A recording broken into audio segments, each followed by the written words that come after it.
of Bigfoot's existence were the accounts of eyewitnesses and the plaster casts of footprints. It's only now, during the last decade, that proof in the way of physical evidence has begun to be accumulated.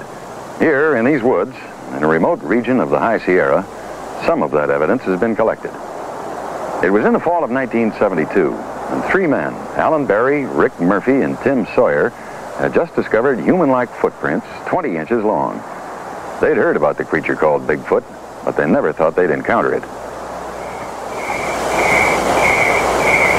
The men were relaxing after a hard day in the woods. I'll tell you, the next time we're coming out, he's doing the cooking, not you. All right, I don't need any ribbing about that, though, Yeah. you know. I told you guys I came up here as the guy. The guy! You believe that? Listen, next time, Mel can do the cooking. That's a good idea. Well, I'll go home with Berry. I told you like that. Hey, come on. You see? Listen.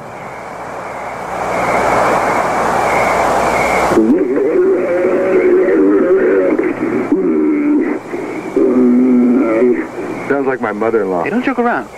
Listen.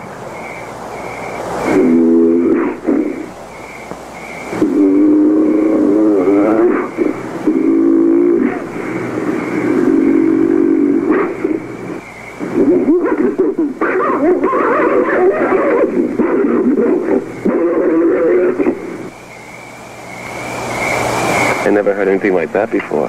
Me neither. I'm going to get that on the tape recorder. Fortunately, on this trip to the Sierras, Alan Berry had his tape recorder along to record the sounds of various birds and animals. Calmly, he reached for this and not for his rifle. Where's it coming? I don't know.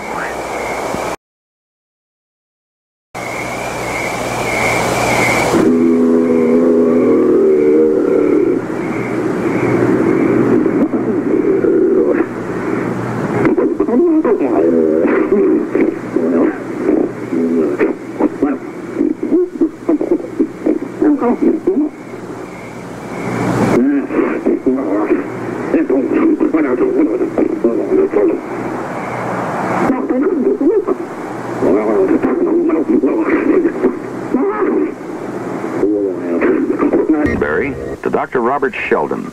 Not knowing what strange creature made these sounds, Dr. Sheldon subjected them to a rigorous computer analysis. How do you go about analyzing these tapes? The first thing we do is to digitize the sound into the computer. Digitizing consists of converting each second of sound into 20,000 numbers that are stored in the files on the computer. We can select any portion of this we'd like and do a frequency analysis on this portion. We've chosen the ah sound from the tape because it seems to have an unusual formant structure. You mean that you've picked just a certain part of this tape, one section of it? We've taken a section of this tape for analysis, much like a scientist might take a piece that he wants to analyze and look at it under a microscope.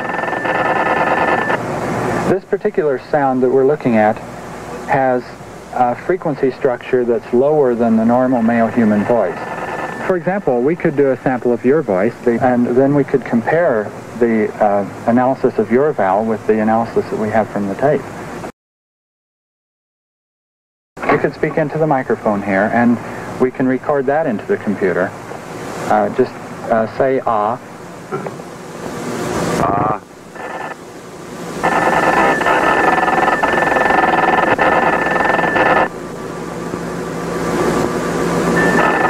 The comparison of the two printouts showed that the creature's vowel sound peaked early, higher than mine.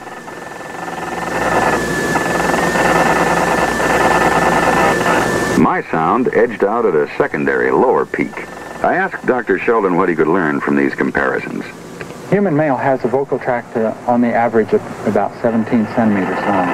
This analysis tells us that based on the formant frequencies of this sound, we would have a vocal tract of about 25 centimeters long.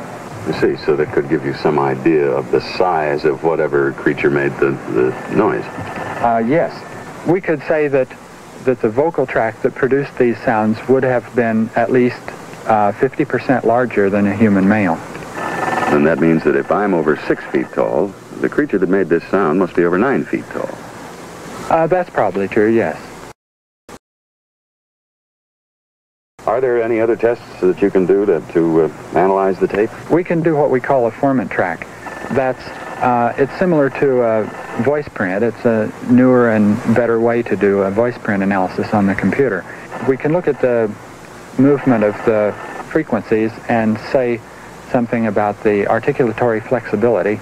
During the 15 minutes of sound on this tape, we have examples of 3 vowels, e, a, and o. But nowhere on the tape is there the sound E.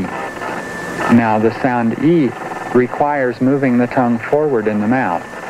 And if we look at the physical structure of, say, a gorilla, the gorilla has the neck at a different angle, and it's impossible for the gorilla to move his tongue forward in order to make the E sound.